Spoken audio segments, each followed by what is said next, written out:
નથી। હવે અહીં હરિરાયજી સેવા ફળની અંદર અનેક પ્રકાર બતાવવામાં આવ્યા છે। થોડીક વાત કરી લઉં સેવા ફળની। અહીં સેવા ફલમ ભવતી એમ કીધું છે, તો સેવા ફળમાં ઘણા બધા ટીકાકારોના મંતવ્ય અલગ અલગ છે। પુષ્ટિમાર્ગી સેવા વિશેના, ફલ વિશેના 3 બતાવ્યા છે। સેવાયામ ફલમ ત્રયમ, સેવાની અંદર 3 ફલ છે। અલૌકિક સામર્થ્ય, સાયુજ્ય, સેવોપયોગી દેહ વૈકુંઠાદિશુ, આ 3 એના ફલ બતાવ્યા છે। ક્યાં બતાવ્યા છે? સેવાયામ ફલમ ત્રયમ, ન તો સેવાયાહા, સેવાનું ફલ નથી, સેવામાં ફલ છે। ભગવત સેવામાં જ ફલનો અનુભવ થાય છે। જે કાંઈ થવાનું છે આમાં જ થવાનું છે, બીજું કાંઈ નહીં। આ ગંગાજીના પ્રવાહની અંદર ગંગાજી દર્શન દેશે। અને સેવાના જે કાંઈ પણ ફલ થાય છે એ સેવાયામ ફલમ ત્રયમ, ન તો સેવાયાહ ફલમ ત્રયમ, સેવાનું ફલ નહીં પણ સેવામાં ફલની અનુભૂતિ થાય। ફલાનુભૂતિ ક્યાં થાય છે? સેવામાં થાય છે। તો સેવા જ મૂળ તો ફલરૂપ છે, એમાં જે કાંઈ ફલાનુભૂતિ થવાની છે એમાં જ થવાની છે, એમ કહેવા માંગે છે। શ્રી આચાર્ય એમાં આજ્ઞા કરે છે કે સેવાયામ ફલમ ત્રયમ, સેવાની અંદર જ આ 3 પ્રકારના ફલની અનુભૂતિ સેવાની અંદર થાય છે। તો પહેલું ફલ છે મુખ્ય ફલ અલૌકિક સામર્થ્ય। અલૌકિક સામર્થ્ય એટલે માનસી સાપરામતા, માનસી સાપરામતા રૂપ અલૌકિક સામર્થ્ય। સર્વાત્મ ભાવ સિદ્ધ થવો, સર્વત્ર દેહેન્દ્રિય પ્રાણ અંતઃકરણ આત્માથી એક જ ભગવત ભાવ થવો, સર્વત્ર એ ભગવત ભાવ થવો।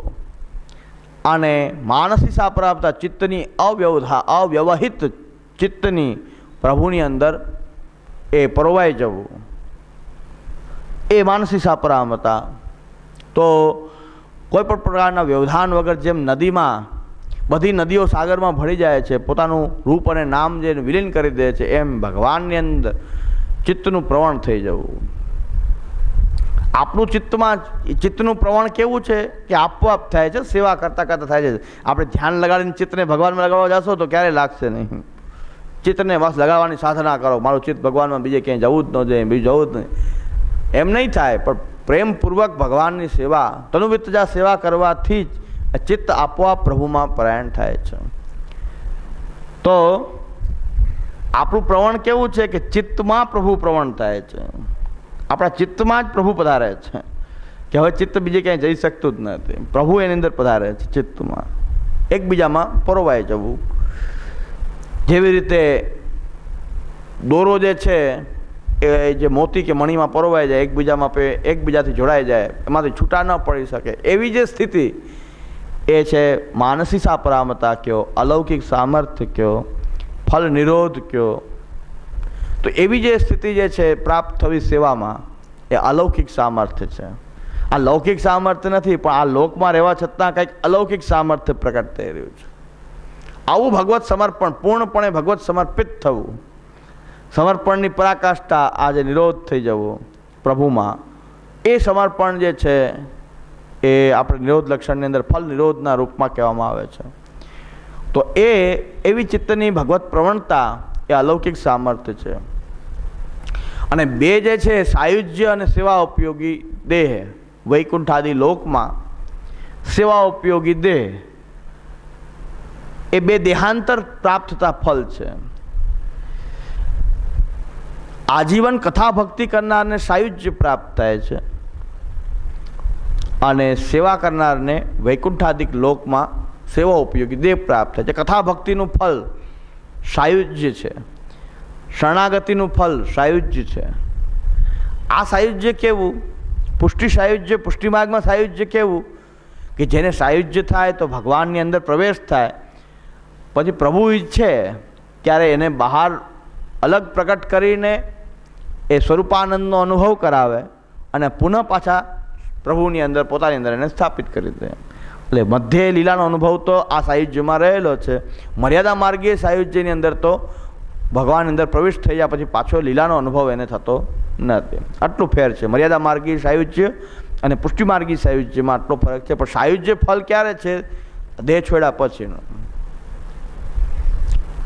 આ ત્રણ ફલની સમજ છે કે વૈકુંઠાદી લોક જે પ્રભુનું વ્યાપી વૈકુંઠ ધામ છે એની અંદર સેવા ઉપયોગી નવીન દેહ અલૌકિક દેહ પ્રાપ્ત થાય, એ એક ફલ છે. તો બે દેહાંતર છે અને આ દેહથી મળતું અલૌકિક સામર્થ્ય મુખ્ય ફલ અલૌકિક સામર્થ્ય છે. ઘણા બધા ટીકાકારોના અલગ અલગ મંતવ્ય છે કે ભાઈ ઘણા એમ કહે છે કે અલૌકિક સામર્થ્ય પુષ્ટિનું ફલ, સાયુજ્ય અને સેવા ઉપયોગી દેહ વૈકુંઠ આદિ મર્યાદાનું ફલ છે, મર્યાદા સેવાનું ફલ છે. બે મર્યાદાનું ફલ છે, સાયુજ્ય અને સેવા ઉપયોગી દેહ વૈકુંઠ આદિ એ મર્યાદા માર્ગનું ફલ છે. સેવા ફલમાં હરિરાયજી પણ બતાવ્યું છે, હરિરાયજી કે કલ્યાણરાયજી બતાવ્યું છે, શહેરાયજીનું કે આજ્ઞા કરે છે કે ભાઈ અલૌકિક સામર્થ્ય તો બરાબર કે મુખ્ય ફલ છે. સાયુજ્ય એટલે શું? સંયુજો ભાવ, સાયુજ્ય સંયુજો ભાવ, ભગવાન સાથે જોડાયેલા રહેવાનો ભાવ, સાયુજ્ય એટલે ગોપાનામીવ, ગોપ બાળકોની જેમ ભગવાનની સાથે રહેવાનો જે ભાવ છે એને સાયુજ્ય કહેવાય છે. પુષ્ટિ માર્ગમાં ત્રણ ફળ આ રીતે બતાવ્યા છે. ગોપિકાઓની જેમ ભગવાન સાથે નૃત્ય વગેરે કરવાનું સામર્થ્ય અલૌકિક સામર્થ્ય, રાસાદી લીલાઓમાં પ્રવેશ, એમાં નૃત્ય આદિ કરવાનું, પ્રભુ સાથે ગાન નૃત્ય કરવાનું જે સામર્થ્ય એ અલૌકિક સામર્થ્ય, અને ગોપ બાળકોની જેમ ભગવાનની સાથે રહેવાનું જે ફલ છે એ સાયુજ્ય છે. અને સેવો ઉપયોગી દેહ વૈકુંઠાદિશુ એટલે એ અધિકાર રૂપ છે. અને એ એટલે શું કે વૃક્ષ બનવું, લીલાસ્થલીમાં વૃક્ષ બનવું, પશુ પક્ષી બનવું. તો એવા પ્રકાર હરિરાયજી કહે છે એને સેવા ઉપયોગી દેહ મુખ્ય ફલ અલૌકિક સામર્થ્ય. આ બે ગૌણ ફલ છે, બે ફલ છે. ઘણા એમ કહે છે કે બે ફલ છે, સાયુજ્ય અને અલૌકિક સામર્થ્ય ફલ છે અને વૈકુંઠાદિ લોકમાં એ સેવા ઉપયોગી દેહ પ્રાપ્ત થવો એ અધિકાર છે. કોઈ એમ કહે છે કે અલૌકિક સામર્થ્ય ફલ છે, સાયુજ્ય અને સેવા ઉપયોગી દેહ જે છે બે અધિકાર રૂપ છે. તો ઘણી બધી વેરાયટી આની અંદર અલગ અલગ પ્રકારની જોવા મળી રહી છે. અલૌકિક સામર્થ્ય કેટલા માની રહ્યા છે કે અલૌકિક સામર્થ્ય અહીં પ્રગટે છે, ભૂતલ ઉપર પ્રગટે છે અલૌકિક સામર્થ્ય. તો કેટલા એમ કહે છે કે દેહ છૂટા પછી એક અલૌકિક દેહ પ્રકટ થાય છે, તેમાં અલૌકિક સામર્થ્ય પહેલાં પ્રગટે છે. હરિરાયજી આ સ્કીમ અહીં બતાવી રહ્યા છે ને. હરિરાયજી આ જ પ્રકાર અહીં લીલામાં પ્રાપ્તિનો પ્રકાર, લીલામાં જવું છે ને આપણે બધા, લીલામાં કેમ જવાય છે એનો પ્રકાર હરિરાયજી અહીં બતાવે છે.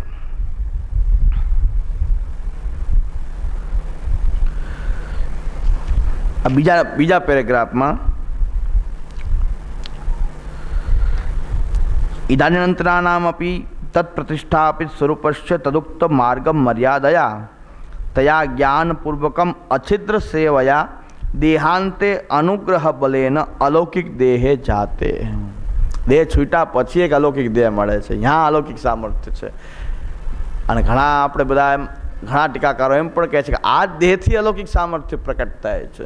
જે આપણે વાર્તાઓમાં જોયું છે, અલૌકિક સામર્થ્ય ઠાકોર સાથે વાતો કરે છે, ઠાકોર સાથે ખેલે છે, ગોવિંદ સ્વામીના પીઠ ઉપર ખેલી રહ્યા છે. અલૌકિક સામર્થ્ય અહીં પ્રગટે છે. અહીં એમ કહે છે કે આ તો અહીં નહીં તો દેહ છૂટા પછી એક અલૌકિક દેહ પ્રાપ્ત થાય છે, નવીન દેહ પ્રાપ્ત થાય છે. હરિરાયજીને અહીં જે હવે આપણે આ ગ્રંથ ભણી રહ્યા છીએ તો આ ગ્રંથની સ્કીમને સમજીએ. સેવાફળ ગ્રંથ આવશે ત્યારે બધાએ લેશું. પણ આટલા વિકલ્પ મેં બતાવ્યા ને, આટલા બધા વિકલ્પ છે. કોઈ મર્યાદા કહી રહ્યા છે, મર્યાદા સેવાનું ફળ કહી રહ્યા છે. કોઈ એમ કહે છે બે પુષ્ટિ ફળ, એક મર્યાદા છે. આવા ઘણા બધા અલગ અલગ ભેદ ટીકાકારોએ બતાવ્યા છે. આ ભાવના ભેદ છે, પોતાની ભાવનાના ભેદ છે. પોતાના ભાવનાથી પણ આ બધું થાય છે ક્યાં? સેવાયામ ફલમ તરમ. એમ બધા એક છે કે આ ફલ ક્યાં થાય છે? બધા સેવામાં પ્રકટ થાય. આપણી સેવામાં જ આ બધા ફલ પ્રકટ થાય છે. સેવાથી અતિરિક્ત કોઈ બીજું ફલ નથી, સેવામાં બધું ફલ છે. એ નિર્વિવાદ છે. ભાવના અલગ અલગ હોઈ શકે. આપણી માટે બધાએ મોટા છે, આપણા બધાએ મહાનુભાવો છે.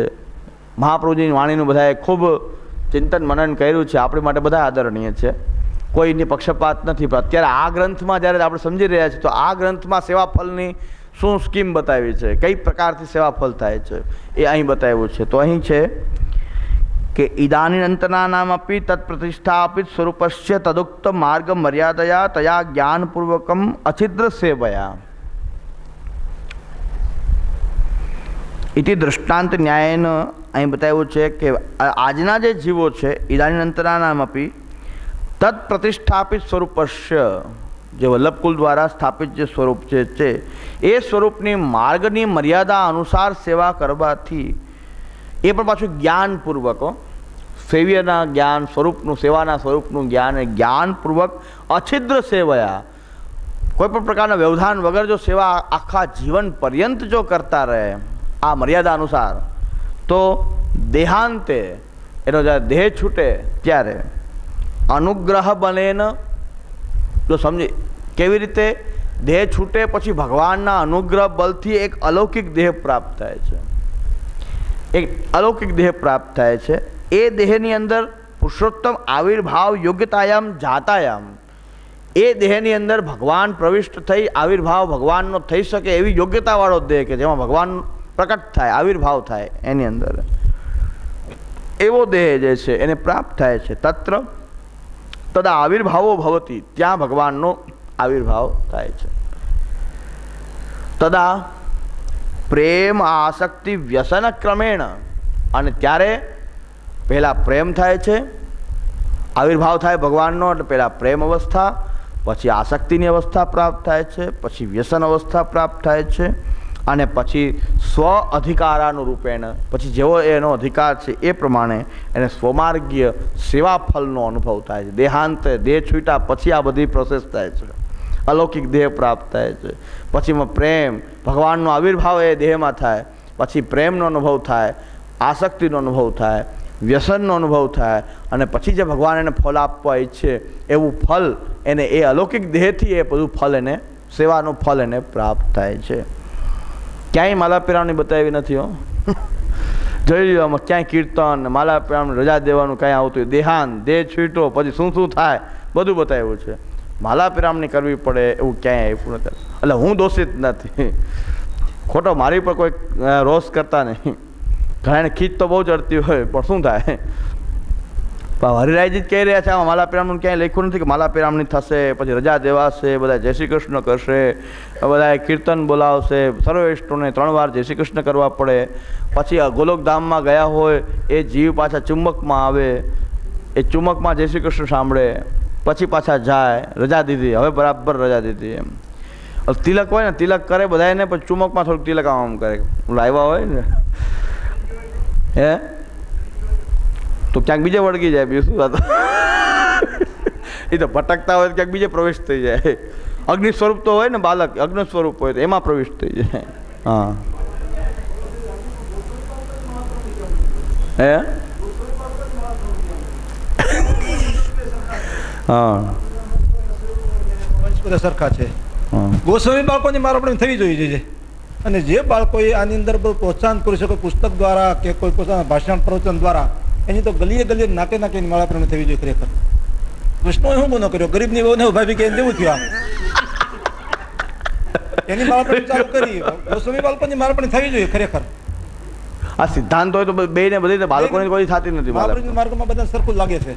ગોસ્વામી બાળકોની માળાપણી અવશ્ય થવી જોઈએ જો ચાલે આ ક્રમ તો. એની સદગતિનું સાધન શું? એના ઉદ્ધારનું સાધન શું?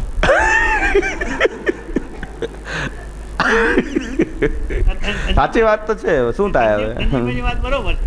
અને વૈષ્ણવ સંતોષે લઈ લે કે માલા પીરામણી થઈ એટલે મારા પૂર્વજ પહોંચી ગયા, અમારે સંતોષે કેમ લેવો? તમારી પાસે વૈષ્ણવ પાસે એક સંતોષનું સાધન માલા પીરામણી થઈ ગયું. પણ હરિરાયજી, સેવા જો આજીવન મર્યાદા અનુસાર કરવામાં આવે તો કાંઈ કરવાની જરૂર ન પડે. તો માર્ગની મર્યાદા અનુસાર જો સેવા નથી કરતા એટલે આ બધા ફંદ આપણે કરી રહ્યા છીએ કે આપણને સંતોષ લેવો છે કે ભાઈ કાંઈક પ્રાપ્તિ થઈ, કે માણસ મરી જાય પછી એની કંઈક પ્રાપ્તિ થાય, આપણે બધાની ચિંતા છે. હવે બધા નેતાઓ જે છે મરી જાય છે પછી ગીતાજીનો પાઠ થતો હોય છે, પણ આજીવન ગીતાજી વાંચન કરી હોત ને જો ન્યાયપૂર્વક જીવન જીવા હોત તો પ્રજાનું કલ્યાણ થાત. પણ નેતાઓ મૃત્યુ પામ્યા હોય, ગીતાજી જોર જોરથી બધા પાઠ કરતા હોય, અધશ્ચ ઉદ્વમ પ્રસતા તસ્ય શાખા ગુણૈ પ્રવૃત્તા વિષય પ્રવાલા, એ બધા પાઠ કરતા હોય. પણ હવે શું ફાયદો? મરી ગયા પછી આપણે બધાને આ જ ટેવ છે, મરી ગયા પછી આપણે કંઈક સદગતિનો વિચાર કરીએ, પણ જીવન આખું ધર્મમય જીવતા, જીવન મેળવી નથી જીવવું. પાછળથી ઘણા બધું કરે, મર્યાદાવાળા ઘણા કરે, ગરુડ પુરાણ બેસાડે ને ભાગવત સપ્તાહ બેસાડે ને ઓલો કહે છે હજી ગતિ નથી થઈ તો નારાયણ બલિ સરાવો ને પિતૃ કાર્ય કરો ને પીપળે પાણી રેડવા જાઓ ને ઘણું બધું પાછળથી કરે. પણ જીવતા બાપુજી બેઠા હોય તો એની કોઈ સેવા ન કરે, અને પછી પીપળામાં પાણી રેડવા જાય, પછી નડે તો બાપુજી એ બીક લાગે કે હવે તો ઓલા એક દેહમાં ક્યાંય ફરતા તો નહોતા, હવે તો વાયુરૂપ થઈ જાય છે ને, પછી તો આત્મા વાયુરૂપ થઈ જાય, પછી ગમે એમ ફરતી હોય પછી બીક લાગે કે હવે તો એને છૂટ મળી ગઈ, હવે તો વાયુરૂપ થઈ ગયા. તો વાયુરૂપથી બધે પ્રકટ થઈ જાય, હવે બીક લાગે તો કે હવે કંઈ કાર્ય કરો જલ્દી આનો છુટકારો થાય. પછી વૈષ્ણવ હોય કે આપણે બીજું કાંઈ ના કરે તો માલા પેરામણી કરી નાખો. પણ ગોસ્વામી બાલક એટલે અમે તો મેં કીધું તમે તો માલા પેરામણી કરીને છૂટી જશો, અમે ક્યાં છૂટશું? એટલે અમારે આ કરવું જોઈએ, અમારી ગતિ માટે અમારી માલા પેરામણી આ છે કે અમારે વૈષ્ણવ સિદ્ધાંત કેવો જોઈએ, કે અમારી તો કોઈ ગતિ જ નથી, માલા પેરામણી અમારી થતી જ નથી. હજી કોઈ બાળકની થઈ નથી, હજી સુધી નથી થઈ, હજી સુધી સપ્તાહો થઈ છે, સપ્તાહ તો થઈ છે, લાગુ બે ને પડે, જે કાંઈ હોય બે ને લાગુ પડે. પણ સપ્તાહો થઈ છે ગોસ્વામી બાળકોની પાછળ સપ્તાહો કરે છે, પણ માલા પેરામણી કોઈ સપ્તાહો તો બેસાડવા ઘણા બેસાડી છે બાળકોની પાછળ.